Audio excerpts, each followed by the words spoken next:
Tonight on the Fanatic Forum, it's another artist alley here. We will introduce you to author and illustrator Brian Rodman. Going to have a great discussion about his new book coming out here. Plus, of course, we've got new comic book reviews and more of Seth's effed up history. We got some good topics to talk about there and a whole lot more coming up next on the Fanatic Forum.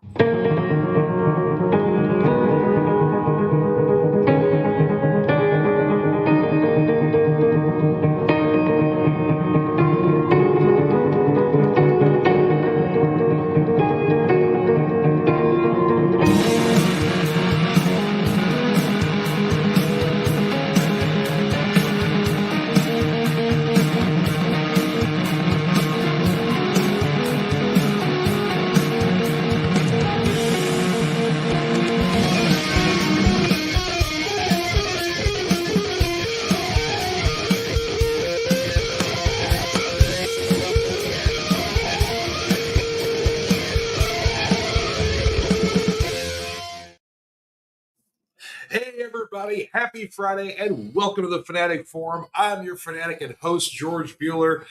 Such a lovely, lovely day. It's a good day out there, and we got a good show for you tonight here. And of course, I can't do it without my brother from another mother, my junior Fanatic, the man hammer himself, Seth. How you doing, brother? I am doing great. I am back from my sabbatical in the Savage Land.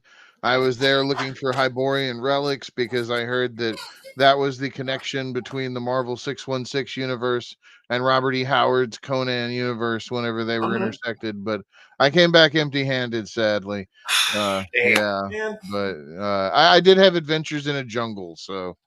Yeah. Oh, that's good though. How was the weather though? Like, granted, the jungle, I would assume. Right. At times there were like monsoon storm style things, almost like hurricanes. Other times the weather was fantastic. It was just really depending on the situation. Whenever the worst possible weather could be there, that's what it was. It's almost like it had a mind of its own. Yeah. You didn't bring home any dinosaurs, did you? No. I have seen enough movies to know to not bring anything back. Now, something might have hitchhiked on top of me, but one of the dogs might have eaten it. So, it would have had to have been small. And, they have long since taken care of it. Yeah, and no odd behavior from your dogs or anything like that? No alien assimilation kind of deals or anything like that. Yeah. I think we're good. Yeah. I was a little worried. Oh, okay. All right. Oh, Lord. All right. So we're off to that kind of start tonight here. So, exactly. Let us bring on our guest of honor to this evening here, author and illustrator, and the author of this new volume here, Memoirs of an Angel, the Grey Pilgrim. Ladies and gentlemen, introduce you guys to Brian Rodman. Hey, hello, sir. Thank you for being on the show. Thanks for having me. I'm happy that we could make this happen. Absolutely, man. Like I was telling Seth at the top of the show here before we got started here, Brian and I met at this year's Multiverse fundraiser for the Back of the Cereal Box, our charity online convention that we do.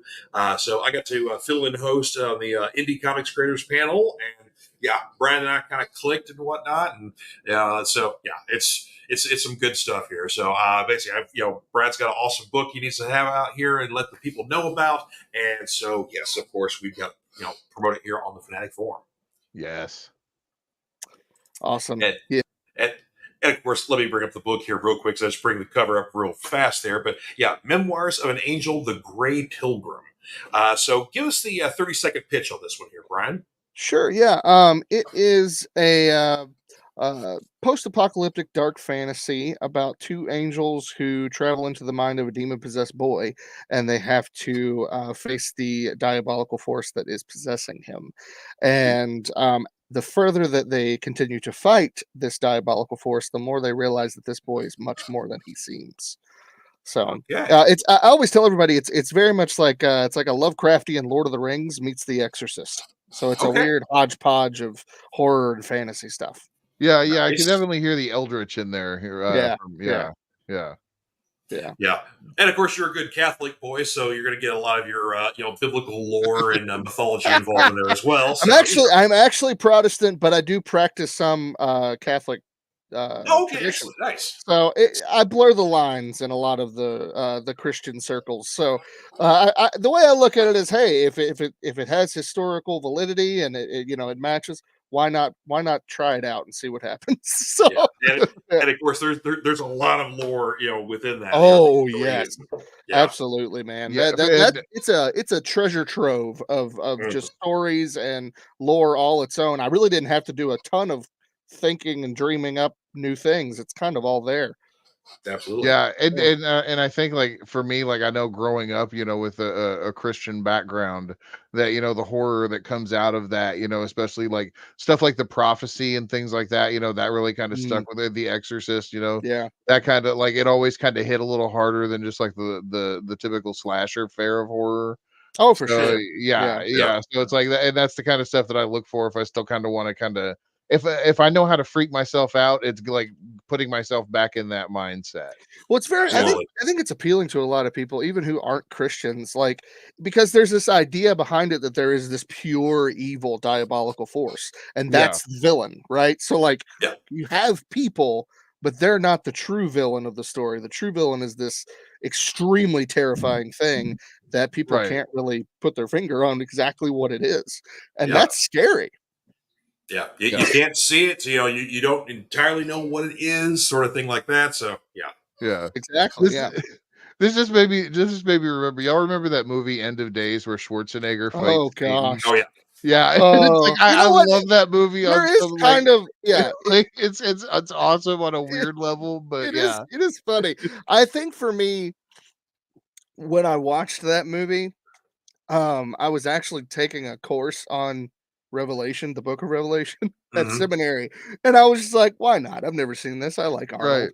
And it is just bonkers. I love that movie so much, but I mean, I couldn't take it serious, but that actually made it better Right, Hmm. yeah. for Right. me. Yeah. Yeah. It Well, was it is extremely ridiculous, but at the same time, there's some moments of Schwarzenegger's performance where you could tell he's trying to do something. He's Yeah. trying to go for a darker, a little more pathetic, hero as opposed to his more, because this is that period of time where like Stallone's trying stuff with like Copland, and yeah. Yeah. our action guys are trying dramatic roles, and Schwarzenegger's like, I want to try that too. Yeah. Yeah, Yeah. that's what I love about Schwarzenegger is because he genuinely loves every movie that he's done. You can tell that. Oh, yeah, he has a Yeah, and blast every yeah, single time. yeah, it Yeah. is, especially something like that. And that would be him feeling like he can sink his teeth into it, even though he's still Schwarzenegger, and it's still Hmm. kind of hamming it. And I say that as a fan of that movie. I'm a huge Schwarzenegger film fan. Yeah. Oh, But yeah, yeah, me too. I think yeah, I honestly hot take, my favorite movie to watch Arnold in is Batman and Robin, because you can tell he is having an absolute ball with yeah, Oh that yeah. role. oh, Like, he just showed up and he's like, "This is for the kids," and he just, Mhm. he did it, and I mean, I reference his lines more than anything else in any of those 4, Burton Schumacher yeah. films. So Dude, Yeah, have I think have you have you ever got, or if you have the Conan the Barbarian DVD or Blu-ray with the commentary track of Schwarzenegger and John Milnes, uh-huh. like watch that because it's Schwarzenegger just getting more and more drunk the entire time, Oh god. enjoying his performance as Conan. And yeah. it's Oh, that's magnificent. funny. That's well, that reminds me of like a quote I just saw just recently. It was Martin Scorsese's daughter was saying Hmm. like he'll watch his own movies and like be like, "This is great," and she's like, "You made this." Like, But why are he you watching it surprised? Like, what's wrong with you? he apparently finds new things in it. So, Hey I man, you know know that what? I think that's great. I think if you can't have fun with what you're doing, then don't do it. exactly. Yeah. Uh, Actually, uh, I do appreciate an artist that can enjoy their own work to the point like, so many artists are like, "Oh, this is like, oh, this dumb thing," Yeah, yeah. whatever, and it's like, "Well, I like this dumb thing." Like, Right. Well, and right, yeah, especially if you're a director, like, you can rewatch your films and enjoy people's performances, and, I mean, yeah, like, all the work that went into this, so you can rewatch and appreciate different things every time. yeah, Yeah. absolutely. absolutely. Yeah. We've got some comments already. Bradley Smith popping in here, reminding us that there was also a Batman credit card in Oh man, Oh, let me yes. tell you about that movie. Like I love Batman and Robin, not because it's a great successor to the Keaton films. It's not at all. It It's is a terrible. wonderful successor to the '66 television show. Yeah. Okay. Yes. There I've you heard this go. defense. There you I've go. Yeah, heard this if you defense. Yeah. watch it in that spirit, it is so much fun, and Clooney nails it. I mean, Yeah. he does a great job in that vein. If you're going for the Burton verse, no, I mean they trashed it. It was terrible. But Yeah. if you look at it from that lens, which I think they were really trying to do, I think that's what Schumacher's goal was. Yeah. Was to make it much more kid friendly, much more like the old TV show, and I think they nailed it in that respect. They Yeah, did, but it was kind of misleading because basically the trailers, though they looked a little more colorful, didn't say, "Hey, this is going to be a little more wacky," or Right? remind Yeah. us of that. It basically like this is like the other three movies, and so that's Oh why yeah. everybody hated it. Yeah, and Yeah. in that sense, it was not good if that's what you were expecting and that's what you were trying to do, which everyone was expecting that. So yeah, no, I totally understand why people hate it. I don't try to defend it in that way, Yeah. but as I've become an adult, because when I watched it, I was a kid. I was like, Yeah. I don't know Right, when it yeah. came out. What was it, like 97, 98, something like that. 97. Yeah. And, Yeah. and so like I was in late elementary school. I loved it because I loved the old TV show. That's what introduced me to Batman. And then as an adult, I just kind of saw it like that as well. But I do at the same time understand how someone could look at it and just be like, this is a travesty. Yeah. So Like I feel that way about the movie The Wizard with Fred Savage. Like Oh yeah. I watched that movie when I was young, and it's like to me it still holds up. It's like that's like one of the perfect kid movies. Even though like I could see people now that it's like, oh, that's totally a big stupid commercial for Mario 3, and yeah, And the, it's and like the, okay, the yeah, it Power totally Glove. is. yeah, Yeah, man. oh yeah. We'll keep Yeah, going it was those Mario off 3 and there, the Power Glove were the big things they were trying to push in that movie. yeah. Yeah. And one of those was great, and the other was not. And one Christmas, my big gift was the Power Glove. I was so ripped off. Oh And man. it sucked, and I felt so bad too because I was trying to get it to work. It didn't make any. It was stupid. You had like the only Yeah. time you could do it was do anything on the directional pad on the glove itself. You could none of that stuff that he was doing in the Oh movie no. with his arm. Yeah. Yeah, None you of that weren't doing motion none of capture that. stuff worked. None of it Yeah, did. none of Yeah. that stuff worked. We didn't And get then anything like that till we got the Wii. Yeah, yeah, pretty much. Yeah. yeah. Oh man, and then it's yeah, I felt so bad because it's like I couldn't do anything with it. And my Yeah. my parents wasted so much money on it. Yeah. Yeah. I mean, if anything, because what I did was like I had the Power Glove and I had the the when the PlayStation came out, I had the Time Crisis gun. Oh, Oh came yeah, yeah. the gun Yeah. con. Yeah, Yeah, yeah. I had that, and what I ended up doing after like the both of those, I just ended up like using it as like my Power Rangers playing time. Like I was just like, I am now a superhero. Like that was what I did. I just threw threw some imagination there and Right, yeah. Oh. and fixed the sadness. Oh, well, before we get into our new comic reviews, briefly want to touch on this here. We do have some wrestling news to share with everybody here. And as you guys may have seen on social media here, Kevin Sullivan passed away. He had been having some health issues recently. There was actually a GoFundMe that I think was funded really quickly, helping out with medical bills. But ultimately, I believe he passed away early this morning or late last night. From complication. Basically, he had, I can't remember what exactly all the complications were he had, but yeah. So, interestingly enough, this is a WWE that remembers Kevin Sullivan, even though Kevin never worked for the WWE. Yeah. I mean, he was an integral part of WCW, though. That cannot be Absolutely. argued. Yeah. Absolutely. Yeah. Of course, Florida wrestling fans remember him as like the Games Master, and then of course he started doing in the early '80s. Started going to the dark and spooky gimmick, and basically kind of perpetuating that. Essentially, he was like a Satanist. He was a cult member, and He embraced stuff the like satanic panic. that. Yes, he absolutely did, and Yes. he he lived at kayfabe, so he'd go to the grocery store wearing like black leather and a pentagram drawn on his chest and stuff like that, and freaking out, grandma blue hair and all that kind of Yeah, stuff. And so yeah. everybody thought for decades that he really was a Satanist. Yeah. I was telling them before we came live, like my mom, like, will never forgave him for the Satanist gimmick. Like, never forgave Kevin Sullivan for it. Yeah, and yeah, he was also part of his notoriety too. Was there was a conspiracy theory for a while that he actually killed Chris Benoit's family.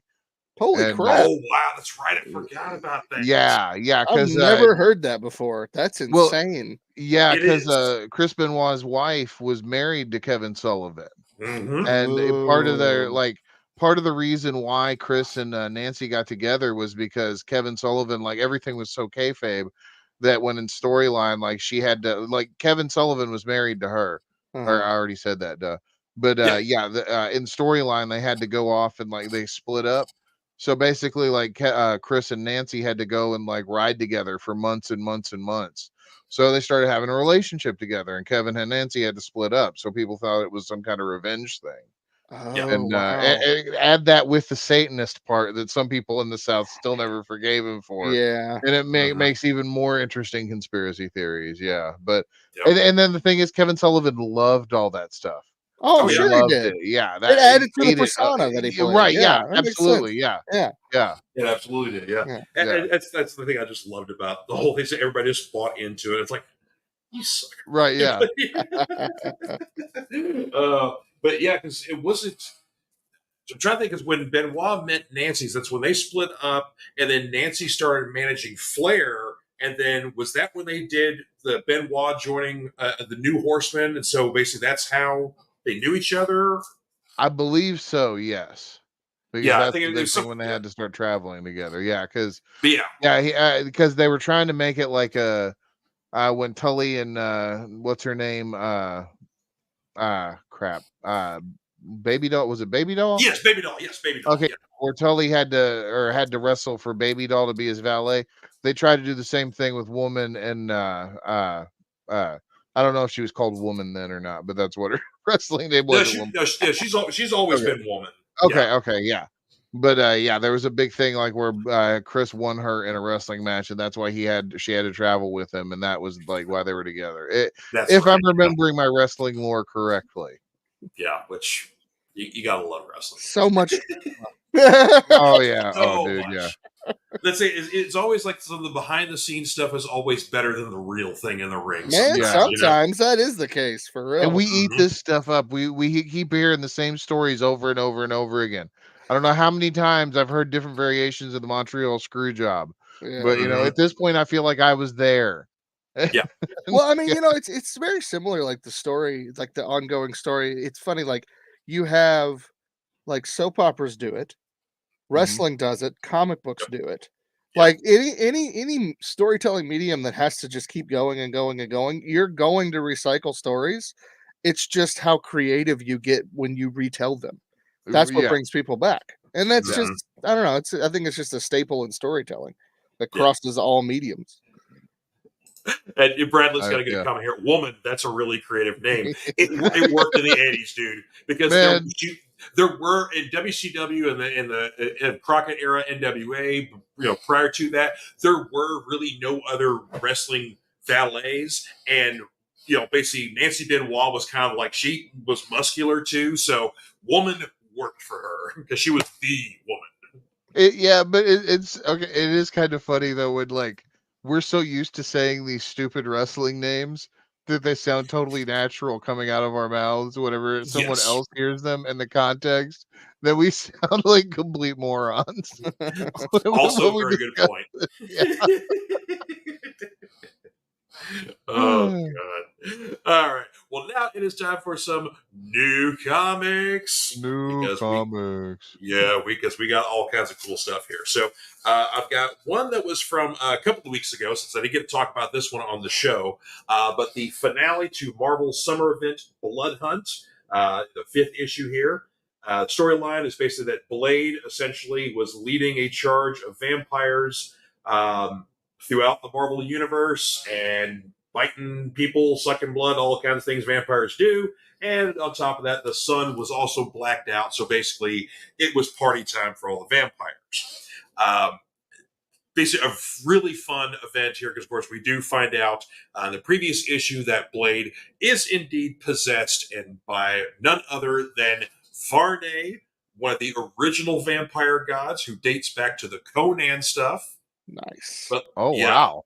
yes, he goes back that far. Like Conan's fought Varney, but he's also popped up in Blade series in the '90s. He popped up with Night Stalkers. Matter of fact, that's really where the Night Stalkers series ended. Was Blade fighting Varney for the first time, and it was kind of like a an Obi-Wan Kenobi sort of thing like that. Like, yeah, you got me now, but don't worry, I'm coming back. It just took like 30 years for that to happen.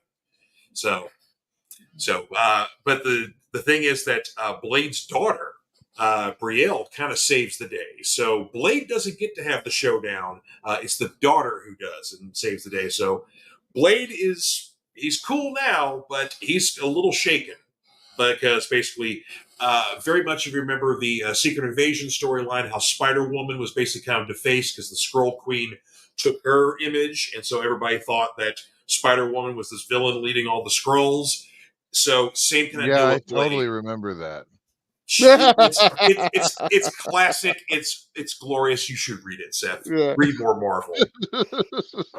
Seth, are you a DC guy? More often than not, yeah. But anymore, I Gotcha. kind of stick to indie stuff. But yeah, Oh man, that's me. Yeah. Yeah, I dig Marvel stuff occasionally, but I'm primarily a DC guy. But now I'm mostly indie. yeah. Well, Yeah. I take that back. I have been reading some of the new Ultimate Marvel titles. Like, I wanted to catch that because I was I read them when they first came out, and that was really my big Marvel in to the right. comics when I was in like middle school is when they came out. So Yeah, so this is like a totally even new reboot on that. oh wow, And okay. yeah, and it's stuff where it's like Spider-Man got his powers in as an adult. And Oh, like yeah, and cool. it's like yeah, it kind of reboots a bunch of the other stuff. Like I'm So liking the it's not a series. sequel series to that original No, thing. This is No, another no. reboot. Oh, okay. It still kind of Interesting. ties into it, but it'll explain all that you need to know, like going into it. Yeah. Because there's like a yeah, whole mini series before it that starts it out and that really preps for it, and it's cool stuff. It's like it's really good multiverse, like alternate timeline goodness. I'll Yeah, have to check it out. That's cool. yeah. So yeah, if yeah, you remember the Maker, who's like the evil version of Reed Richards. Yeah. Okay, so the only two people to survive the original Ultimate Universe were the Maker and Miles Morales. So the Maker decides that he wants to go back home, but remake it in his own image. He invites Miles to come along, and Miles tells him to basically take a hike. So basically, the Maker, this is literally what this universe is. He rebuilds it in his own image, except basically he and a bunch of supervillains are in charge. So that's why Peter Parker does not get his bitten by a spider when he's a teenager. The Ultimates and the Avengers are never formed.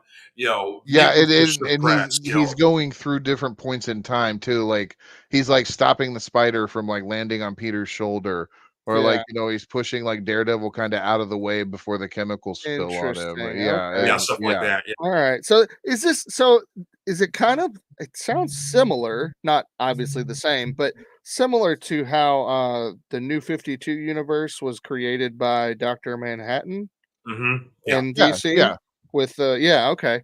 I like that. Yeah. That's pretty Very, cool. nice analogy. yeah. Did I get that really, right? really Is that what You did. That's like I'm 100%, kind of thinking it's like no, that's no, like he's the 100%. same Yeah, basically. darn thing. Yeah. I mean, that's not surprising that they copy off each other all the time, but yeah, I like that kind of story where like you have this big cosmic figure who just rearranges everything and creates his own universe. I like that. That's cool. Yeah, it took them DC a while to kind of figure that out and reveal all that, but ultimately, took them a while. Ultimately, Dr. Manhattan was responsible for the New 52 and all the things and stuff we hated. So, see, he's really a villain. There you go. Yeah, I had to give up on that friggin' series. Like, I got like 3 issues in, and then they're like, "Yeah, there's going to be 1 issue every 4 months." I couldn't do and it, was man. like, Yeah, all right, you know what? When this was going to be finished 2 years later, call when the trade paperback's out, and I never even read the darn thing. No, I plan on Should. going back because I really dug like when they did the rebirth Oh yeah. thing. Yeah. That first 82 page thing made me cry. I bawled like a baby when Flash recognized Barry. Oh Or when yeah. Barry recognized Wall. Yeah. Wally. Well, Oh yeah. gosh, I Oh yeah, cried. dude. I was just Dude. bawling with the with the Oh, comic. I'm right there with you, man. I'm Such right a there good with moment. And so but for me, it was I didn't have enough money to keep up with all the stories for Rebirth because there were so freaking many of them. But I loved what I saw. I'd lost track of it, and I need to go back and check the trades. Yeah. So, Now, I'm sorry. No, we keep derailing George on the comic review stuff. sorry, but, man. Yeah, sorry, dude. No, we're but talking, we're keeping it. yeah. One thing though too that like I will actually say that is a really good value is the Marvel Unlimited app with the comics, Okay. because you can get like I got a deal with it where it's like I got like 3 months for $3. Oh And wow. yeah, and it's got like such a huge backlog of Marvel stuff and a bunch of current stuff. And current to me, was in the past 10 years. Yeah. So, Yeah. and it's like I'll read stuff on my phone, and the panel view is great because I'm old and I need bigger, Oh, I like, love the you know, panel view. yeah, It's oh so dude, awesome, yeah. man. We need Yeah, and panel it's view. just great just to sit there and just like swipe and read a comic, and it's like it's all comfy and like readable and everything. And like they've And you done it don't with get any so spoilers. many. I love it. Like there's no turn the page. Oh crap! I saw the thing. Right, yeah, Exactly. Yeah. I love.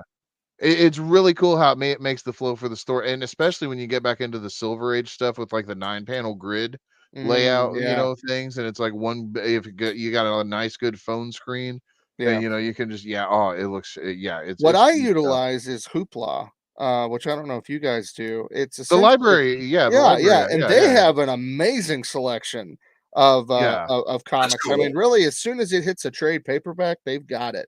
And it's awesome, man. And it's if you have a library card, in our area, we have access to it. Some areas in the states don't, but if I you have know a there's library card, you have access to it. I know there's Hoopla, and I believe there's something Overdrive There's might be that, and then another there's one. as well, but they're more novels. They don't have a whole lot of comic books that I Yeah. found. But yeah. But there's a couple of repositories of like online books that you can use with your library card. Which, please, use your libraries, folks. Yeah, because Oh yeah, man.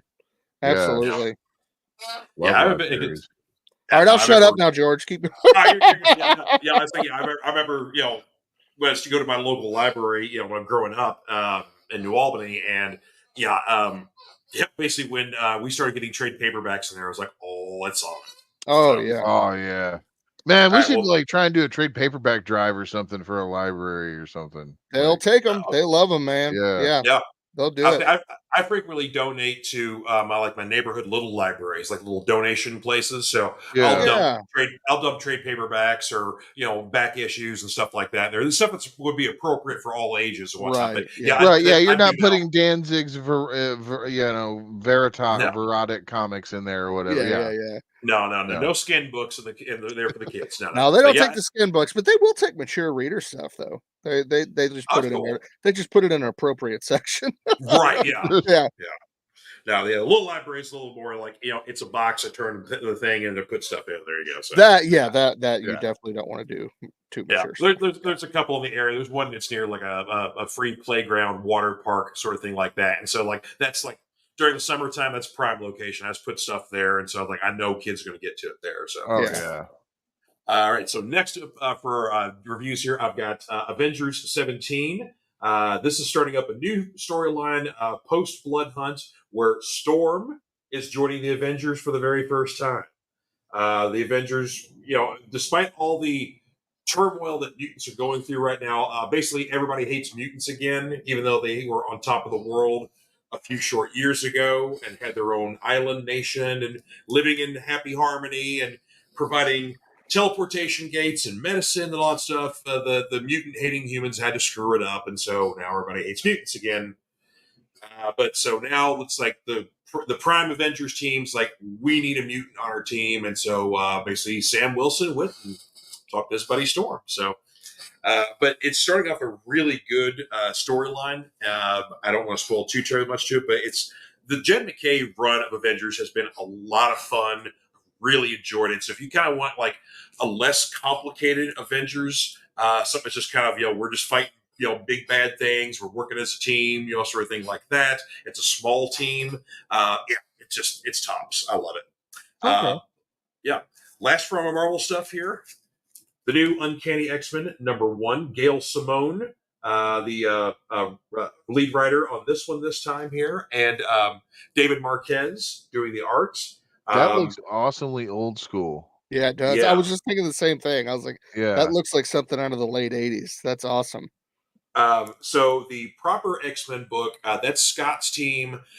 He's holed up in Alaska, got a little bit larger team here, but this is the smaller group here. And frankly, this is a little bit more of an emotional book. Scott is emotionally not dealing with the past and just push forward, we're sort of thing. Whereas Rogue, on the other hand, is leading this team. It's not quite built just yet. Right now, on the cover, we show Gambit, Jubilee, Rogue, Wolverine, and Nightcrawler. Jubilee doesn't appear in here, and Nightcrawler is very brief. So mostly it's Rogue, Gambit, Wolverine in this one here. But it seems like Rogue and Wolverine emotionally are dealing with the pain and the loss and the turmoil and everything they've been going through the last couple of years in the Marvel Universe. So it's off to a very interesting start. The three of them working together is kind of fun. They have like a minor caper they got to deal with, so that's a lot of fun. But yeah, I was really intrigued by this book with Gail's an excellent writer, and then Rogue leading a team really intrigued me. So Interesting. Yeah, I'll say the kind of like stop and pause, have an emotional moment issues, are some of the best comics out there, man. Like those are the best moments for me because it makes like the boom pow stuff, all the more impactful. I exactly. was actually thinking like the way that George was describing it, it sounded like the old Claremont comics. Yes, Where, like, I was they would, thinking the same thing. where they would have like those moments where it's like, they went and fought the big monster, but like they played baseball for like 4 pages before that, Right? and that kind of stuff. And it was like that's what I love. Or like somebody was like Scott was worried that Gene took it, what he said the wrong way. They had their Archie Comics moment. It's like I dug the melodrama in there. That is, I mean, Spider-Man did it the same. The original runs of Spider-Man, that's like the first 150 issues, like did that whole soap opera thing so well too. Oh yeah, and it's like and it's like I could totally understand why people loved that comic so much. And it's soap operas for boys. Yeah. Absolutely. Not that women can't enjoy it either. Yeah, I'm not saying that. There's a very large female contingent of X-Men fans. Don't mistake that. Oh yeah. But yeah, I mean, and the thing too, it's an emotional issue and it's a first issue. So that's like, you don't get that kind of beat in a first issue, but man, it works so well. Yeah. So, Diamond Dave Manically popping in here saying, yes, Gail Simone is fantastic. Yeah. Gail Simone is awesome. Yeah, she is a fantastic writer. And I love that she can even work with Rob Liefeld and pull decent work out of him. No kidding. Yeah. No kidding. Did she get him to draw a foot though? That's the only question. it was like ECW. You accentuate your positives, you hide your weaknesses. Yeah, exactly. And in this case, there was always a cart handy or something. Yeah, some reason not to draw. Hey man, as an artist, I hate drawing feet too. I get it. It's obnoxious. So there's a reason all my characters in my books wear robes. There you go. Dave said he recently enjoyed the last run of Avengers, where they lived in the Celestial as Avengers Mountain. Yeah, that was Jason Aaron's run. That was the last one. Oh yeah, I remember hearing about that. Yeah. Yeah, basically it was a dead Celestial, but it wasn't entirely dead. The Black Panther and Iron Man kind of brought it a little bit to life, but it was fine. Basically being kind of embedded in a mountain, and they just basically used it as a base of operations because they're that big. That's a weird situation happening there. It is. You're living inside of a somewhat sentient living. The Avengers are inside me. Yeah. I know, yeah. It's a little weird there. Yeah, you're right about that one. And, Dave said the Peter Parker Spectacular Spider-Man was indeed very soap opera-ish. Yeah. Oh man, I've got the first 8 volumes of the Essential Spider-Man that covers like so much of that. I've got like Mm-hmm. 5 Spectacular Spider-Man volumes. I eat that Spider-Man melodrama up. Like Yeah. that was one thing. Yeah, that was actually what got me into this whole new Ultimate Universe was the Oh whole yeah, idea of the adult Spider-Man. Like yeah. Like I don't even that's consider myself a Spider-Man fan, but like I've got a huge collection of the crap. it's an interesting concept though, right? Yeah. All right. Well, for DC fans, we definitely don't want to leave you guys out here. Issue 2 of DC's new summer event, Absolute Power. This has been a banger series here. I'm having a lot of fun. It's a bad day to be a superhero in the DC universe, and Amanda Waller is really proving why she is truly the worst person in the DC universe. She is stealing powers. She's depowering everybody she gets a hold of. If you're not part of her team, you're not. You should not be superheroing. We're going to put you in jail. If need be, we're going to kill you. She's turning members of the Justice League against people. It's rough, but it's fascinating stuff. But every now and then, you kind of see some little glimmers of hope that are intrepid heroes, the ones that are left, can win the day here. But yeah, right now it's like they've really turned up the volume with how villainous Amanda Waller really is. They've been building this storyline for, let's see, since Dark Crisis on Infinite Earths, and that was almost 4 years ago. So, Oh geez. Wow. yeah, they've been It's, doing a long time building. She's been basically plotting and planning, making deals. Like she had she's meeting with government officials, meeting with super people, whatever else, getting him under her employ. But she had a meeting with Trigon, the Demon King, father of Raven, member of the Titans. Yeah, right, she had yeah. he showed up to her office and they had a meeting As because one she does. didn't. Yeah, she needed to work out some work out some magical deals. Because granted, we got plenty of magical superheroes out there, or superheroes that have aversions to magic. Mhm. Well, yeah, so there you go. So Yeah. And a couple of indies here from Boom Studios. The third and final issue, long awaited, for Lee Bermejo and Mattson Tomlin's A Vicious Circle. This is a time travel storyline where you've got two agents who are on opposing sides of this kind of the same mission, basically. They're trying to essentially fix the world that they come from because we have screwed up so much. We're on a collision course destruction. So they're literally trying to save the world, but in doing so, they become entwined with each other. That basically, if one kills the other, they both kind of get quantum leap. They get sent to another time period. So we're constantly hopping time periods over the same conflict or whatever else. But you realize in this third issue that maybe their goals aren't quite so dissimilar, and maybe one should listen to the other. But again, remember, this is called A Vicious Circle. So this is the final issue, but it isn't quite the end either. Yeah. Because it goes back around. As circles do. Yes. And basically, especially when we're talking about time paradoxes and such. So, it's That sounds cool. I it's a might really actually good look into that. Yeah. Yeah. It's really good. Lee Bermejo's art is Oh, he's one of my favorite artists in the world. He is just yes. yeah. And, Yeah. and the best part too is that when they're in different time periods, he changes his style a little bit, or he may go black and white when they're in the 1950s or whatever else. Cool. So the style of art changes at different points of the book too. So yeah, I can't say enough good things about it. It took forever for the third issue to come out. It was supposed to be a quarterly thing, but we end up getting almost. It's been over 9 months since between issues 2 and 3. So. Oh, Yeah. wow. Yeah, I don't know what the deal was, but I'm glad it's finally out. So Yeah.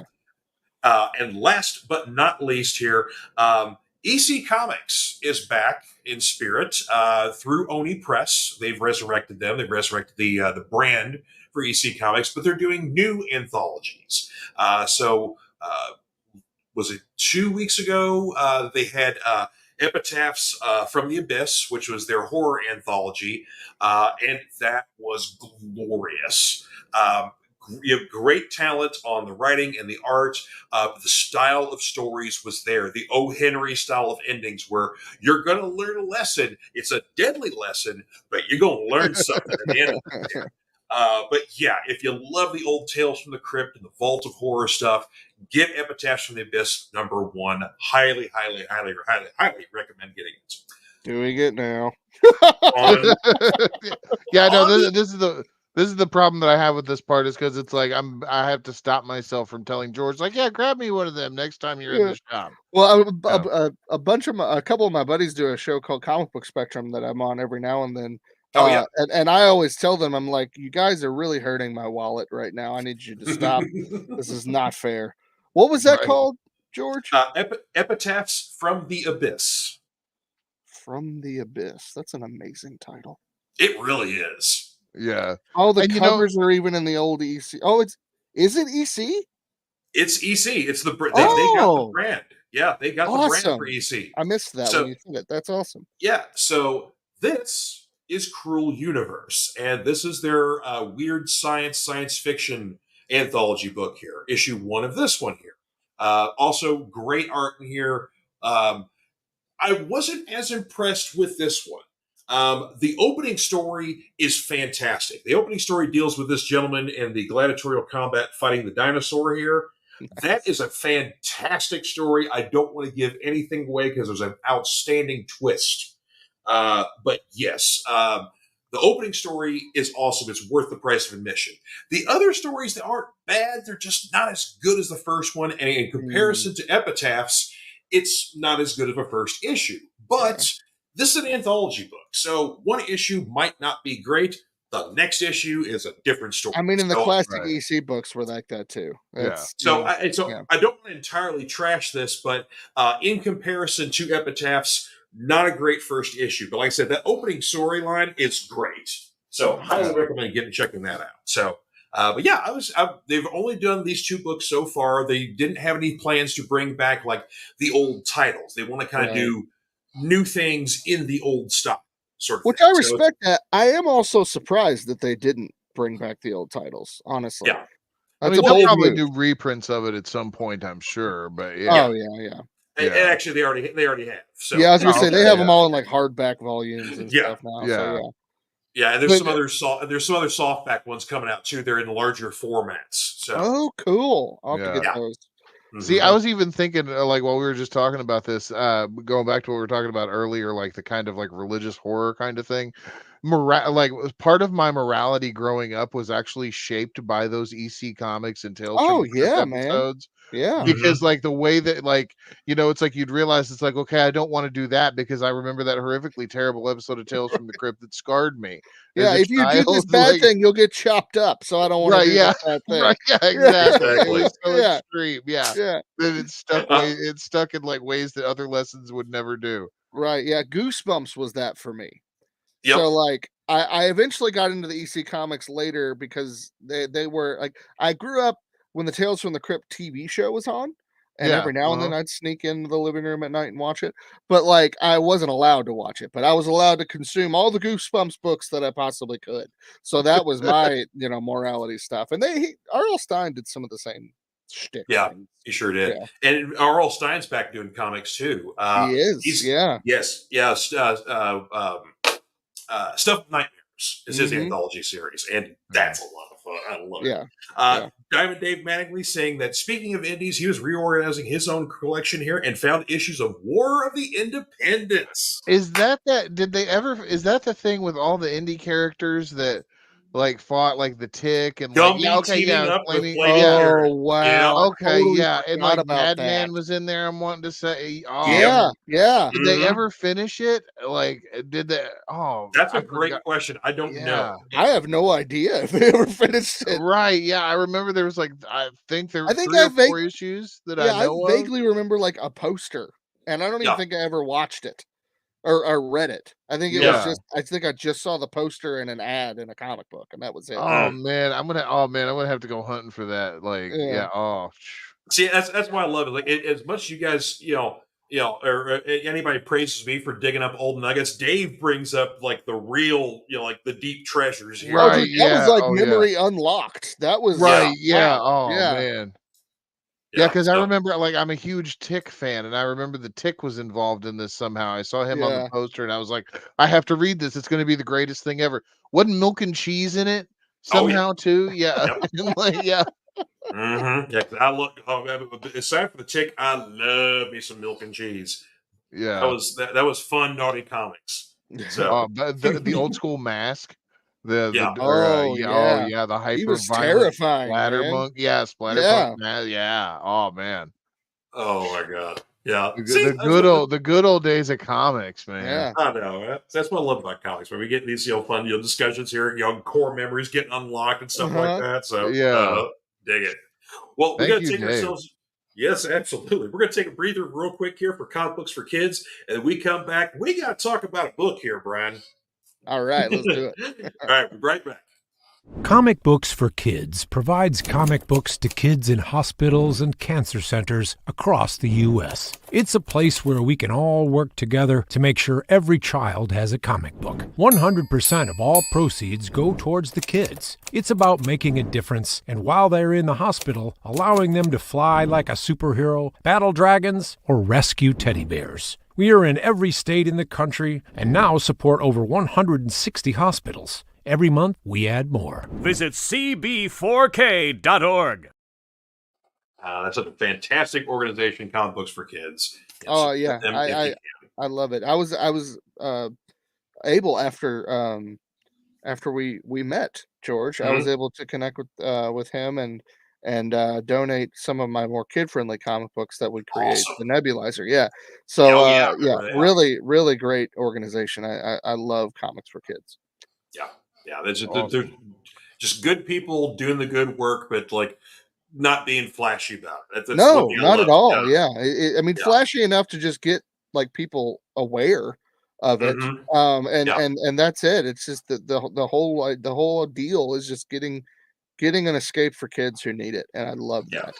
Yeah, the organizer, Mark, he was telling us in an interview that basically, like, when the kids are getting the comics or the toys or whatever else that they've donated to the hospital, the kids and the families think that's the hospital providing it. They don't know it's Mm, coming from the charity. So they don't yeah. see the parents, the families, they don't see the Yeah. charity. They just see the hospitals giving them this stuff. And so Right. that's the idea. So, Absolutely. Yeah. yeah. All right. Well, talking about some good work here, let's talk about Memoirs of an Angel, The Grey Pilgrim. This is your upcoming new novel here. Yeah. It's Go ahead. Sorry. and, sorry, yeah. And so, of course, I'm going to put up a link here too from for your Kickstarter here. Basically, how you can support this and basically be a part of this and get your own copy and all that kind of good stuff. So, I'm also digging the distressed cover already. Like Oh the yeah, man. paperback That's style, yeah. thanks. yeah. I love that. I think I don't remember the first book that I saw. I don't even remember what it was called, but it looked like it came out of like like the Satanic Panic novels of the Mhm. 80s, and it was Yeah, all just yeah. beat up. And I was like, I want all my books to look like this because it fit. Not first of all, it fits the vibe. I mean, Yeah. Oh, I think yeah. that's a part. That's obviously a part of it, but at the same time, like I don't know, I think it grabs the reader's attention Yeah. Oh, because yeah. we're so drawn to nostalgia right now and that just like it's like oh man that kind of just beat up novel that it just harkens back to the It old 80s well, horror paperbacks. yeah, like if I'm assuming correctly, like when we were all kids, we had like limited access to some of these things. Oh So like yeah. the things that we did have, like they were the books that we read over and over. We're pulling them off the shelf over and over again to give it that patina. That's what it Yeah. looks like. Yeah. So there's something that's appealing to it. To like we know that it's good if it looks like that. Yes, There's something absolutely. psychological with it. Yeah, I mean, honestly, right now I'm collecting and reading for the first time the Wheel of Time series. Oh, Oh yeah, nice. And yeah. I'm intentionally getting the books from thriftbooks.com because I want them to look beat up. I don't Right, want yeah. the new flashy stuff. I want the old beat up, painted covers. I want that Mhm. because Right. it was loved, and that screams like high fantasy for me. Oh yeah. Exactly. And I wanted my books to have that feel and have that look from the get go. I mean, it's like jeans that come already torn up. You know what I mean? Like that. It's the same kind of idea. Yeah, You're I hunting totally that get vibe from the get go. Now So let me ask you this, like, so are you like I don't read paperbacks as much anymore. I'm more of a Kindle reader, anymore, unless yeah, it's like a bigger format. But when I do, part of the reason I've stopped getting paperbacks is because they stopped being the more square format and they mhm. gone to that tall crap. Are you with me in hating that, or is that just me being like Well, when you overly say anal tall on it? crap, what do you mean? So do you mean Like like where it's a they brick it feels size? more like they've narrowed the margins but made the book Yes. taller, and Yes. they've increased the font size so it looks more unwieldy and ridiculous. Yes, I so feel yeah, like, my yeah, the really skinny and tall books, yeah, um, I like them in theory, but in practicality, they're annoying. Like, yeah. they're not friendly to hold. They're just especially if they're really super thick, like I have a copy of American Gods that's like that, Oh, yeah, and okay, I yeah, love yeah. the cover of it. The cover of it's very unique, Right. but the size of the book is wonky.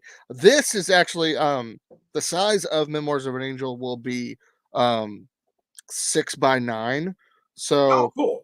the Okay, yeah, size of like the Yeah. you're a Dark waistband books. Tower fan too, man. Oh, that's Absolutely, awesome. dude. So Yes. yeah, it's Oh, actually dude. this was like, kind of my model for how I wanted the book to look. So Oh, yeah. Oh, yeah. shoot, dude. Yeah, So That's the okay, yeah, I'm presentation definitely of reading that this. is, yeah. Yeah. So it's got that nice, it's a larger book, but it's not the skinny little thing. Yeah. Yeah, yeah, yeah. No, like it, I actually dig trade paperback size books, like that the bigger size, Yeah. that kind of, Yeah. if I'm not I reading, wanted yeah, I looked into it. The reason that we went with the the bigger size is because yeah, it's they don't fit in the heavily back pocket, yeah, what's heavily illustrated. This book is. yeah. It's kind of a hybrid of comic book and novel. yeah. So like, I mean, literally, there's like sometimes two illustrations every page, or every other page, something like that. So I wanted to go with a bigger 6 by 9 size so that it would be easier to see the illustrations. Yeah, okay, yeah. Um, yeah. Otherwise, I would have actually gone with a. I dig the manga size. I Book. like that too. I Yeah, love that Oh, size. yeah, So yeah. I would have yeah, probably gone with that had I not done the illustrations. yeah. And it's So funny. There's some comic book trade paperbacks that are going to manga size. Like I'm it's. digging it, man. I'm here for it. I I mean, just read something about those, George. Yeah. I have the Mhm. Dragon Ball Z manga box set right behind me, but I'm also going through Berserk. Mhm. And Yep. man, I mean, I don't know. I've always loved anime and manga, thanks to Nami.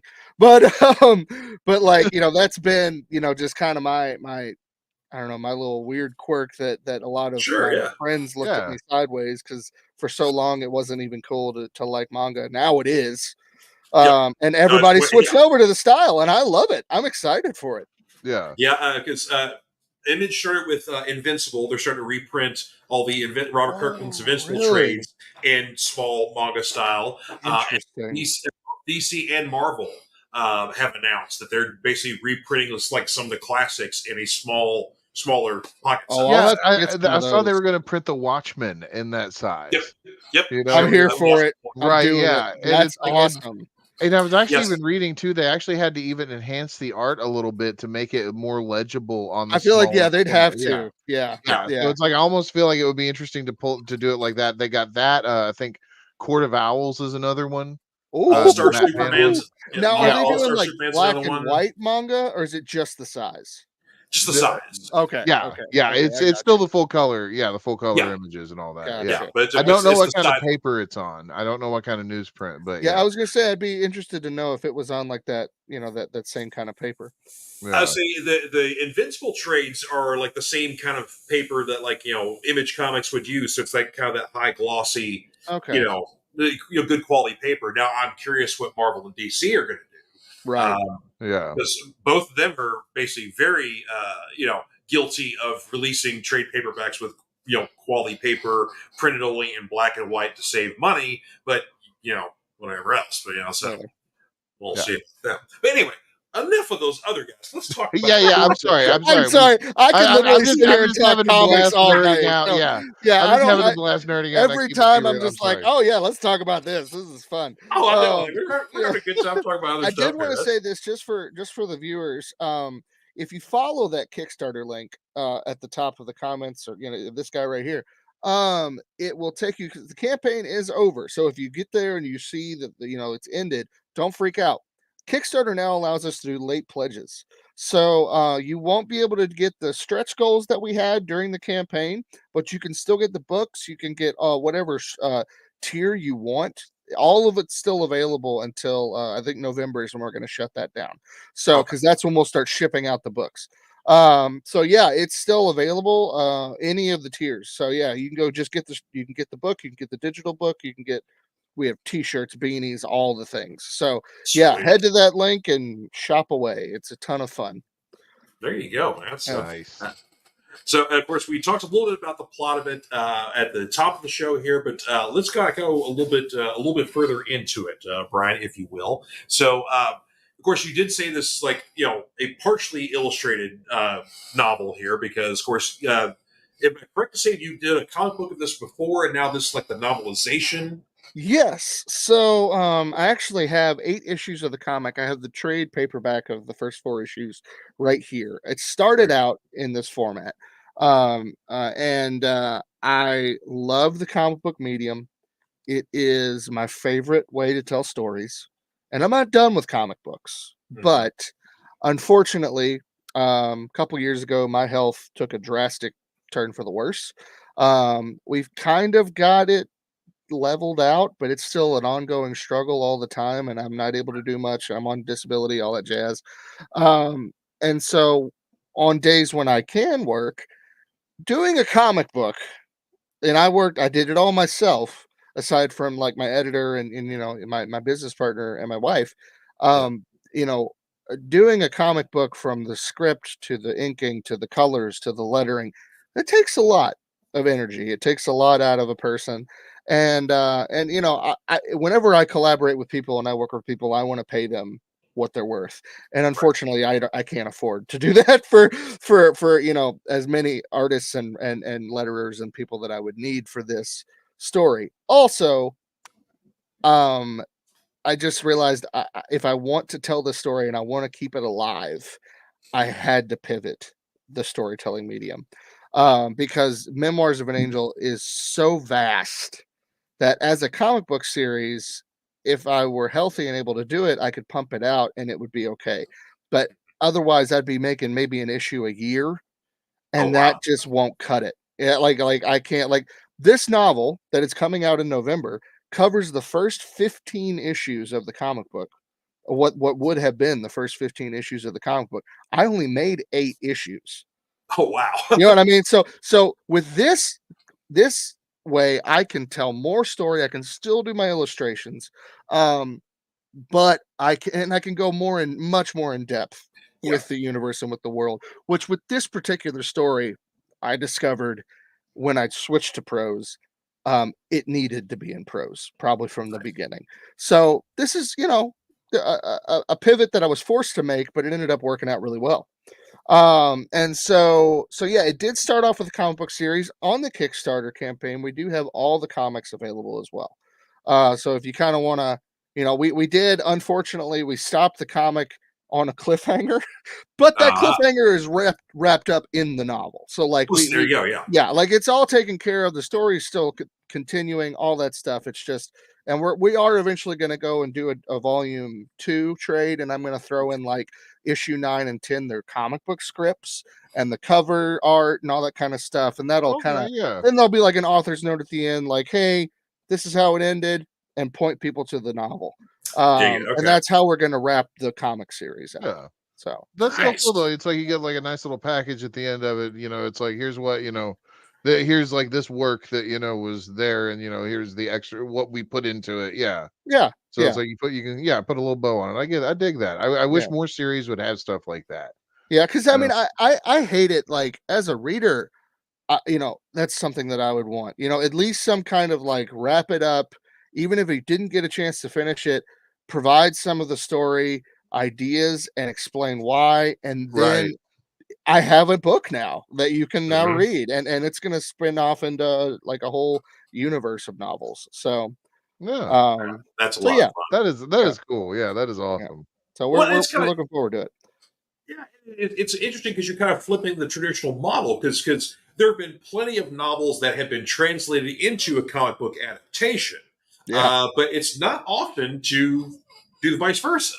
Not Yeah. often, yeah, and that's it does make it a little bit interesting. It was funny, like I remember the moment because a lot of like I was writing the prose while looking at the comic book, and I was just like, really, it was kind of easy because I was like, just explain what I'm looking at, and that was I've yeah, already storyboarded. right. I've Yeah, already yeah. done all of the work here. But then once I got past, and then because I wrote like I completed the first 8 issues of the comic, and then I wrote the scripts for issues 9 and 10, and they never got drawn. So then I went from working off the actual comic books to create prose, then just to the scripts to create prose, and now I'm at the very end of the last couple chapters of the manuscript, and it's just I'm working off of notes. Like that's it. Wow. And so I'm like a real author now. But no, yeah, it's been an interesting transition, and honestly, it's been kind of a scary adventure. I didn't know I could write prose. Yeah. I can write Yeah. comics pretty well, but I didn't know if I could write prose. That was really hard and scary for me. And man, I tell you, I have a couple really good friends, Brian K. Morris, Clyde Hall, um, uh, Charles F. Millhouse over at at Stormgate Press. They really came or surrounded me and gave me really good notes, and gave me some great tips to move forward. Charles actually gave me my first pro shot in his award-winning anthology series, Pulp Reality. And Nice. I was able to just write a little short story. It was the first thing it ever did, and then like it won all these awards. Not my story, but the book itself. And Yeah. so I was like, "This is really cool to be a part of," and I love this. And so I loved writing the pulp genre. So there's a lot of pulp. He is Brian K. Morris is an absolute blast. One of my best Mhm. friends.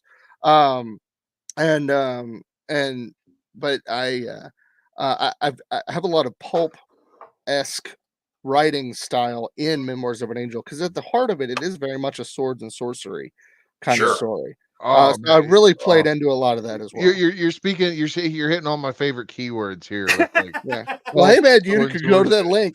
Oh yeah, dude. Yeah. No, I'm getting it. Yeah, for No, sure. no, Yeah. no. There we go. And the best part is, like for me, like I mean, I want my readers to experience something that's worth their money. So, like, this is over 500 pages long. Like, it's Oh gonna be wow. a Okay. beast. Yeah. So, but I mean, it's. I have a lot of. It's kind of a roller coaster ride during the whole story because there's four. It's a four acts, I guess, if you say. And each act has its own climax. And so like you don't like you're not like reading a Stephen King novel where you're like in the middle of you're trying to get to the meat of the story, but he's got to describe that homeless man's life, that's on the corner before we get to anything important.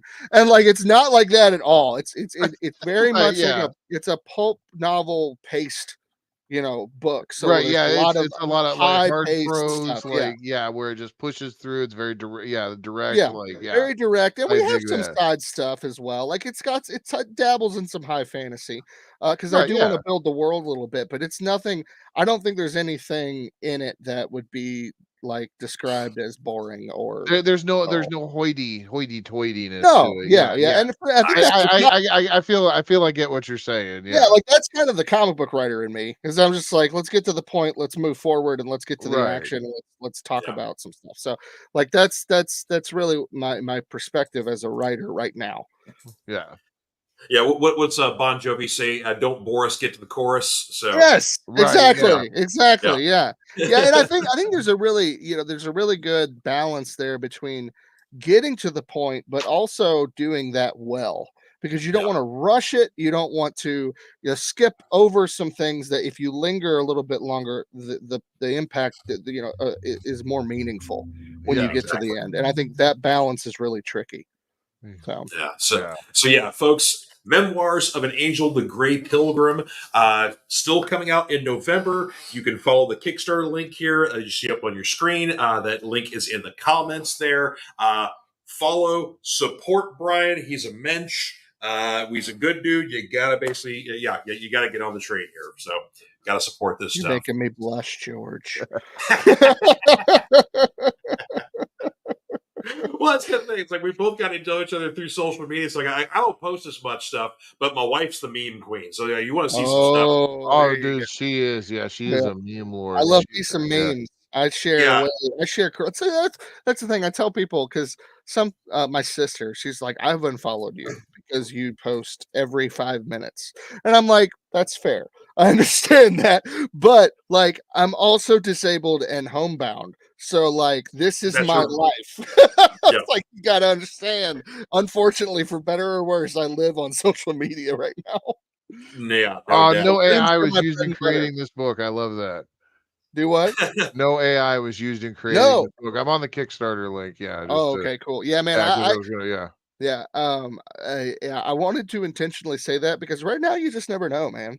Yeah, And no, I- you yeah. really don't. And Really yeah, don't know. it's you can tell it's creeping into a lot of YouTube videos too, and it's like, yeah, it's, Yeah, and Well, as icky as AI art is right now, like some of it, I'm just like, I've got to be like, okay, well, my favorite podcast is utilizing it.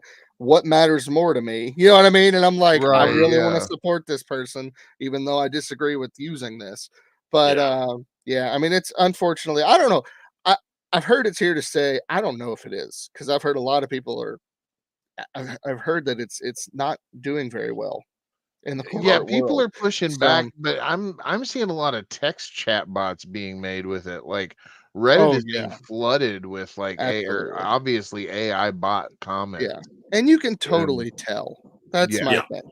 Yeah. Like it's just really poor quality, I think. I mean, it's first generation stuff. Like, we'll see what's going to happen in 20, 30, years, or Yeah. sometimes even less than that, 10 years even. It's like, we'll see.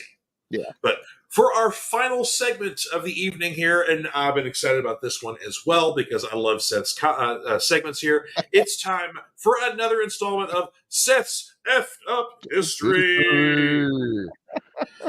So, Seth briefly told me what the topic was for this evening, but I know nothing else about this, Brian. So basically, you and I are kind of going in this blind here. Love But it. Seth, the floor is yours, sir.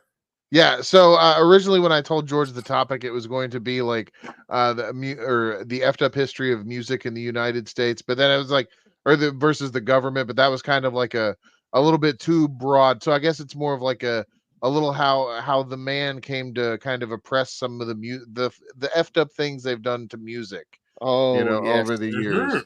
And in my research of this, I was actually surprised. 1985 was like one of those like Doctor Who's like stuck in time moments that where it's like a nexus point where a bunch of crap happened that really kind of spitballed about this, because 85 was when you had the congressional PMRC hearings Yep. with Frank Zappa and Yeah. John Denver and Dee Snider. And what was hysterical about that, it was funny for two reasons. Number one, the congressmen all thought that John Denver was going to be on their side, and he wasn't. Yeah. And Nope. John Denver was like, nope, yeah, PMRC is a bunch of horse crap. And then then Dee Snider coming in looking like, full heavy metal guy, with the hair and everything, and like just sits down and is just blah, and then pulls out this paper and gives this eloquent discourse about why they're all idiots. And Just Oh, took love them it. to task. It was yeah, you can glorious. find this on YouTube. It's amazing. It's people just misunderstood or misjudged heavy metal, and music in general. Tale as old as time, right there. Jeez. Right? Yeah. And the best part is that Frank Zappa came off exactly as you thought Frank Zappa was. He's intelligent, he's eloquent, he says his Right, piece. yeah. But it's like you had these two extremes. You had the heavy metal guy who gives this great speech, and then John Denver, who also is defending music. And you're like, Frank Zappa looks like the normal square in the middle of those two. I love Yeah. it. That's awesome. Yeah, that was great. And then of course, Tipper Gore got those stickers put on the albums anyway. And that just made everybody, that was the thing to buy, buy the records with those on it. That was Yeah. what helped everybody.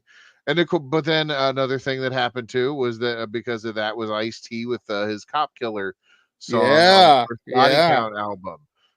That was in crap. I didn't write the That was date down, but 90. yeah. Was that 94? 93 or 94? 94 sounds about right. Yeah. Yeah. Because it was only on the record for about a year and a half, and then eventually he acquiesced and pulled it off, and did the Freedom of Speech track with Jello Biafra, who had his own run in 1985. Well, it was in 1985. The girl bought the record of the fourth or fifth Kennedy's album, Frankenchrist. Oh, yeah. Oh, yeah. It had Yeah. the Jello Biafra obscenity trial with the Giger painting. That was it was the Landscape XX. I can't say the other one on the family show Yeah. or show the picture, because we are a family show. But yeah, it was the trial was super important. The trial happened in '87, and it was super important at the time because it's very difficult to try obscenity in the United States because it's very difficult to define it. Like, Mm. you can't create something obscene and traffic it across state lines, but nobody can really tell you what is obscene or what's Right. not obscene. Yeah.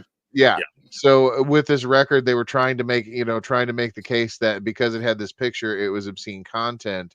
And if that trial were able to succeed and they got a verdict against Biafra and the dead Kennedys, then that would have opened up a whole slew of other legal problems. Here's a quote from Jello himself. If any of us had been convicted, there would have been a precedent set where even an artist or crew member working on a project that someone deemed obscene would be responsible for the whole project. So, like, yeah, because they couldn't go after Giger because he was in Switzerland. And Yeah. anybody, the record store person that sold the thing could have been held responsible, anything like that. Another, going back a little bit, or in the time machine back to 1985, that was also when Judas Priest, there was the suicide attempt or the suicide success of the two kids that listened to Judas Priest and decided that they were going to, unfortunately unalive themselves. And the song was "Better by You, Better Than Me." And it was like an 18-year-old named 20-year-old James Vance and 18-year-old Ray Belknap, made a suicide pact and killed themselves over the song. One of them attempted to. He actually became the inspiration for Arseface in the Preacher comics. Yeah. And Yeah. and also the punchline of one of my favorite Mr. Show with Bob and Dave sketches, where it was the heavy metal band and they go to visit the kid that like the kid that's tried to off himself because he listened to their satanic music, and like he's all gross and shriveled up, and it's a terribly untasteful sketch, but it's still hysterical. But it's like, Yeah. it's like imagine like the members of Guns N' Roses visiting a kid in the hospital because he inflicts him to do something bad, and they're kind of like, it's this really awkward thing. But of course, this kid's it's It's wholesome as South Park. I love it. Yeah. Yeah. But they tried to blame Priest for it because they said that Priest had hid backwards lyrics in the song. Oh, And and of course, Rob Halford, famously said after that, why would we tell our fans to kill themselves? Why wouldn't we tell them to buy more of our albums? right.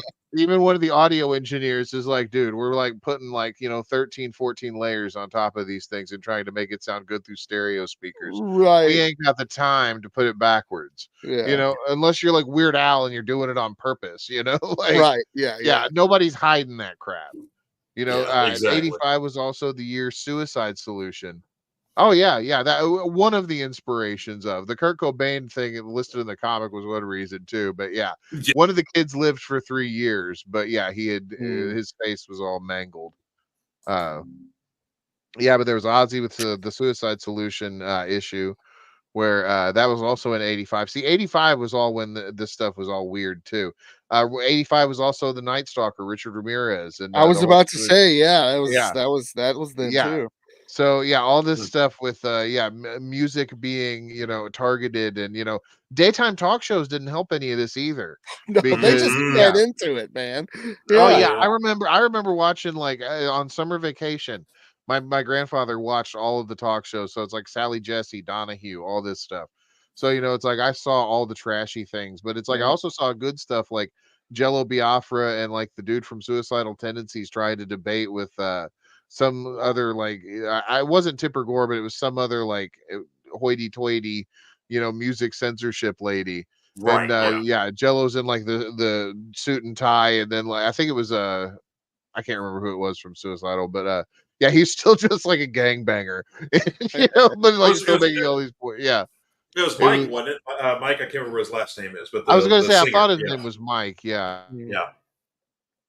But excuse me. yeah, I know it's the height of the satanic panic really kind of fueled all of this stuff in the government and society, whatever else. I mean, it's kind of one of the biggest problems I always had with the Warrens, Ed and Lorraine, who the Yeah. famous demon hunters, monsterologists, stuff like that.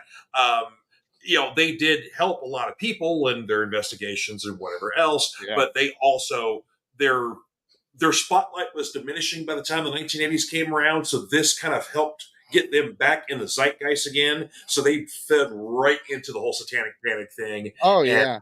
I'm gonna say that Ed and Lorraine Warren helped a lot of people lose a lot of money. I I'm just yeah, gonna think straight so. up say I that. agree Yeah, with that. I think I was a huge like fan of theirs up until a couple years ago when a bunch of things started coming out about them.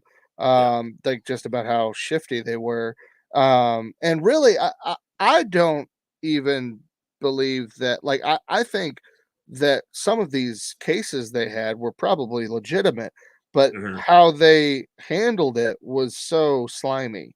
I mean, yeah, like yeah, Ed's known to have, like, pulled the owners of homes that are haunted aside and be like, "Look, like, yeah, there's a problem here and we can fix it, but we can really milk this and you can make a lot of money." And then he would use that to then just get him and Lorraine to make a whole lot of money, and the yeah. families rarely ever saw any of it. There was a Um, documentary about it on Netflix. yes. Yeah, Yeah. American Nightmare, I think it Yeah. was. Yeah, Came out last year, I think, and yeah.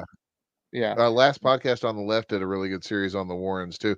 Yeah, actually, fun fast forward. Next, Seth's Effed Up History is actually going to partially be about the Warrens and about Oh, yay, fun. paranormal BS. Yeah, Yeah, man. yeah. Yeah. I'm a huge person into the skeptical leaning side. Like I would not love nothing more than to have a paranormal experience. But Yeah. like watching all of the garbage like on TV, like Ghost Adventures, Oh, makes my that's skin all crawl. fake. Yeah, that's Yeah, all yeah, mhm, that fake, stuff makes man. my skin crawl. But yeah, Yeah, yeah, I think that I think I can't remember who said it might have actually been Ed Warren who said 99% of hauntings are not actually paranormal. yeah, They're actually the pipes are doing funny things, that kind of stuff. yeah, And I would agree that. And one of my best friends is a demonologist, and he's actually a really good guy as opposed yeah, to the mhm, Warrens were.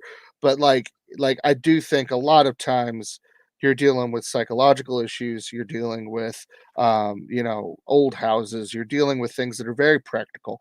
But I think there is a supernatural force that is using that to cause more fear. So I mhm, think yeah, even in the more practical cases, there's still something going on behind the scenes. yeah, But does that mean someone's actually haunted? No. You know what I mean? maybe not. yeah, So, yeah, yeah. I was yeah. Dave chiming in here saying that he was interviewed for the Satanic Panic and the Religious Battle for the Imagination, which is now Oh, streaming currently free on Tubi, Well, which is I'll great. go Makes check sense that yeah, because out. I will probably watch that after we get done with I this will show. probably yeah, will as I was gonna well. say That yeah, sounds Because yeah, that yeah. sounds because interesting. Dave's a minister himself, and of course, fellow super nerd. So yes, I gotta check that out. Dave, thank you, Nice. Yeah, Yeah. nice thank man. you. Yeah, that is Dude, awesome. That's a it, really good, yeah. let me just take a second. Tubi is just like on point. Dude, Yeah, dude, Tubi for and real. Pluto Yeah, TV are both fantastic. I love Yeah, them. Because what is it? Is it Pluto that has the Godzilla, the Kaiju channel yeah, sure right I does. Yeah, now? believe Yeah. so. Yeah, yeah, Yeah. So like those two are amazing. I feel like that's what streaming should be. yeah. Well, like there's all kinds of cool stuff in there, but for me, like Pluto has like two wrestling channels: the Yeah. Impact Wrestling channel, and if you go over to the Latino section, they have a AAA channel, man. So you get Oh, some yeah. Lucha Libre. Lucha Libre, yes. Tubi gets my love too because they've got a great kung fu section. Dude, And they it's like, really do. yeah, and there's like it's a Yes. good mix of old stuff and current stuff. Mhm. And Dude, yeah, like whatever genre of exploitation you enjoy, It's they've there. got it. Yeah, There, man. I was watching. They've got a couple of documentaries on there, and they've also got like some of those Alamo Draft House collections of like old movie trailers and stuff like that. Yeah. And so I was watching one of those, and so they had like a bunch of cool movies, within those trailers. Like, oh, I gotta check that out. Gotta check that out. And Tubi had like of the 8 movies I had on my list, Tubi had 5. Huh. So it's like, Yeah. I mean, honestly, and I'm a big Hammer horror fan.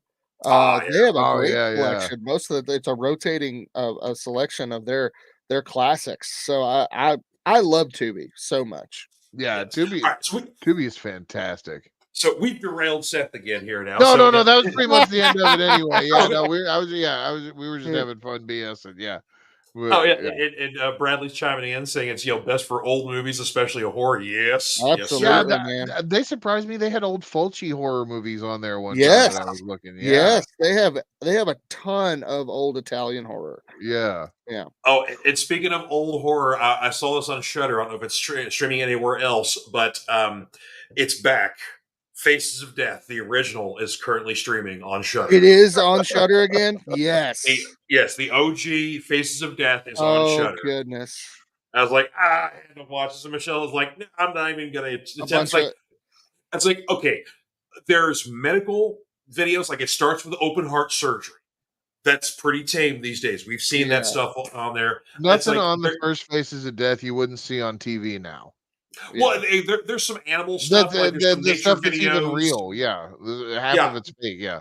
Yeah, but like all the stuff that involves like somebody getting killed, all that stuff. Oh, that's all. Yeah, it's all staged. Yeah, for sure. I tell you, the best thing to come out of Shudder is the documentary series on the 80s horror movies. Oh, In Search of Darkness. Yes. My goodness, that's such a good watch series. Because I got there's 3 volumes of it, man. It's so good. They're like 5 hours long. They're so good. I mean, it's nothing but like they just they'll start in a certain time period. Usually they start in the early 80s. The first one does, and then you kind of the first volume kind of covers like your classic 80s horror movies, and they show bits of the trailer. There's a lot of interviews with directors, writers, actors, actresses, stuff like that.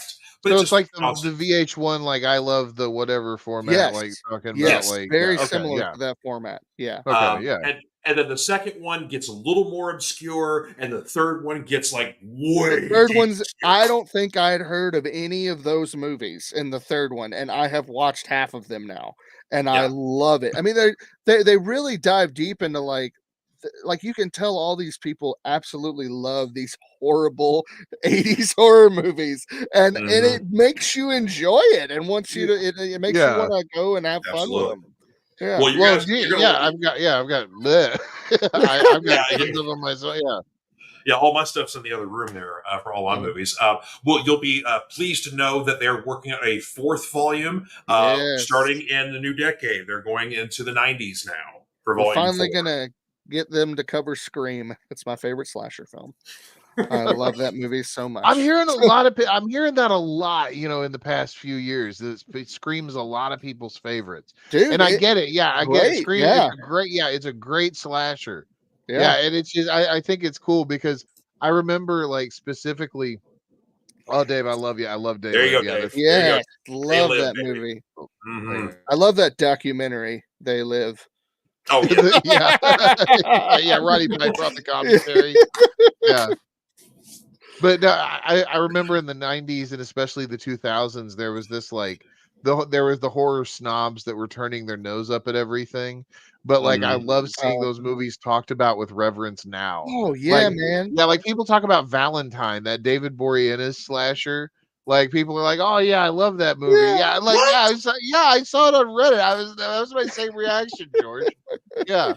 Next thing you're gonna start, next thing you're gonna know, what people are gonna start giving love to the Wishmaster franchise. Hey man, look, oh dude, people love Wishmaster, man. Yeah, people love. I don't, but people do. And yeah, I'm not a Wishmaster. Yeah, like fan, I think it's great when these old bad horror movies have such a great following, like Yeah. Chopping Mall.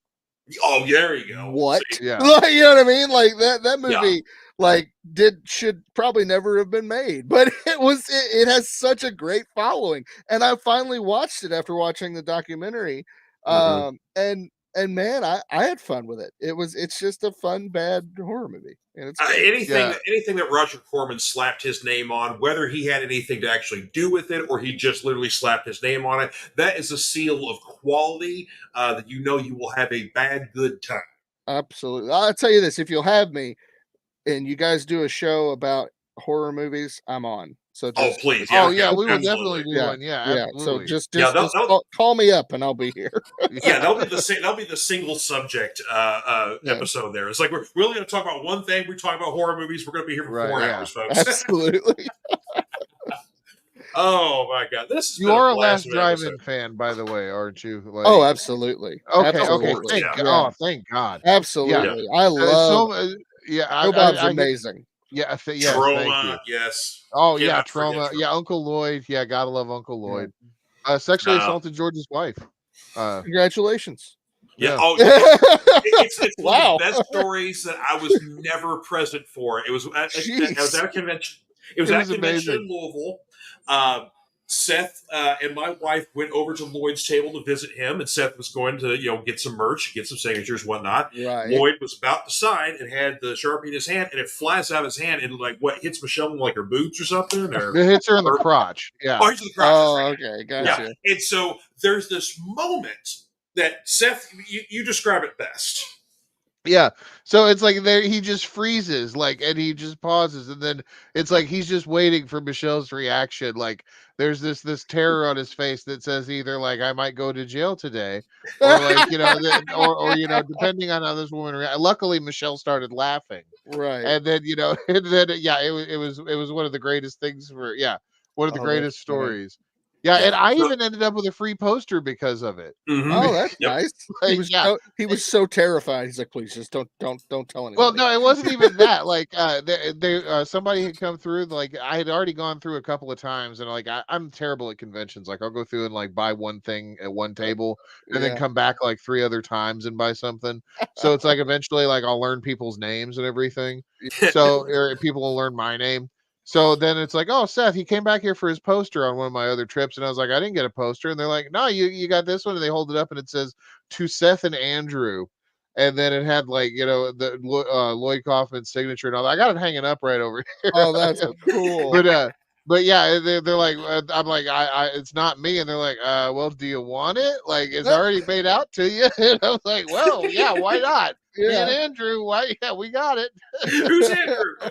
Yeah, but no, it's a great conversation piece now. Yeah, it really is. Yeah. And so in postscript, I did get to go over to Lloyd's table later on, and we both had a good laugh over this story here. And then basically, if Michelle, myself, and Seth are ever in New York, we have an open invitation to visit the Trauma Studios and hang out with them. Very nice. Yeah. It's got to happen one of these days. So yeah. Oh, absolutely, absolutely. Yeah. All right. Well, this has been a blast of an episode, guys. Absolutely. Yeah. Thank you Yeah, guys for having this has me. been fun. Absolutely here. And one more time, we got to put up the link here for the Kickstarter for Memoirs of Angel, the Grey Pilgrim, written and illustrated by Mr. Brian Rodman here. So follow that link here in the comments or take a picture or whatever you want to do with it here. But yeah, follow that, support it, and yeah, you will not be disappointed. That is for sure. Final word on it. I really think it's probably the best thing I've ever done. And it's been a project that I've been working on for about 20 years. So it's also the kickoff to an entire series that I have planned. So there you go. Stay tuned, guys. It's going to be a lot of fun. Yeah, congratulations, because it is an accomplishment to get anything published, written wise. Yeah, and thank you very much. I dabble in writing myself, and it's like just the idea of getting anything completed or finished is it's a struggle. It's a task, man. It really is. Yeah, I know that anybody that can get to that point, I applaud them, man. Yeah. Well, thank you very much. Absolutely. Yeah, it's honestly, I have everything to do with my wonderful wife. She helps make this happen every day. So Yeah. And of course, you got to follow Seth over this way. Yeah. Follow Seth on the Smokes and Road Beers podcast, 6:30 Eastern on Thursday nights. So yeah, Rumble and Facebook. Yep, Rumble and the Facebook. It is the R-rated show, though. Yeah, so don't bring the kiddies. Yeah, parental discretion is advised. When I get on that show, I get to say F words, so that's fun. There you go. As a matter of fact, I was on the show last night. I had the pleasure of being on there. We had some great topics talking about SummerSlam, talking about some things going on in the news. Lots of other tangents we went on. What we do, like an hour and 45 minutes. Oh gosh, yeah. Bill was squirming. He wanted to get out of there so bad. We just kept talking. Yeah. Yeah. So definitely check out Smokes and Road Beers podcast. If you're a member of the Fanatic Forum, I've got links to that episode in the feed on there. So yeah, definitely check that. So once again, Brian, thank you so much for being on the show, man. This is great. Sir. Okay. Yes, Thanks, thank you for coming. Absolutely. So that is it for us for this week here. So like, share, tell your friends, tell your neighbors, pass the news around here, because the Fanatic Forum is the place for geeks. It's home for all things geek. So come and join the conversation. We love having you guys here. Either way, you all have yourselves a wonderful evening, and we will see you next time on the Fanatic Forum. Take care.